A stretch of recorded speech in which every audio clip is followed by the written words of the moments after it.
خبریالان څه کولی شي جناب عمري صاحب تر څو پورې په هغه خپل کار کې هم پرمختګ وکړي، راپور ته یې هم لاسرسی اسانه وي او د دې ترڅنګ خوندي هم پاتې شي. په خپله خبریال په دې که چېرته د خبریالۍ یا ژورنالیزم عمومي اصول په پام کې ونیسي او هغه مراعات کړي، زه مطمئن یم چې د دوی کارونه به په ښه شکل سرته رسېږي. اول بېطرفي ده او دوم عمومي یا ملي ګټې دي. د نظام پالیسیو ته ژمنتیا ده چې په عموم کې د هر افغان دپاره د دوی یو مکلفیت ده. نو که خبریال خپله بېطرفي وساتي او د خپل هېواد ملي ګټو ته پام وکړي، نو زه مطمئن یم چې دوی به د مشکل سره نه مخ کېږي او کار به په ښه شکل مخته ځي. دا مهال ستاسو سره د دولتي ادارو همکاري څنګه ده؟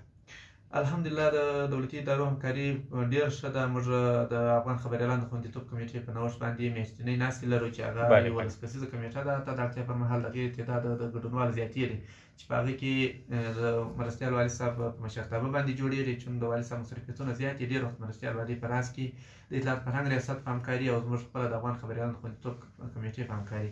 د رسنیو استازي په هغې کې حضور لري، د امر بالمعروف ادارې رئیس یا استازی په هغې کې حضور لري، د ولایت امنیت قمنداني، استخباراتو ریاست او پلي لیوه نمایندګان یا د مطبوعاتو مسؤلین په هغې کې حضور لري.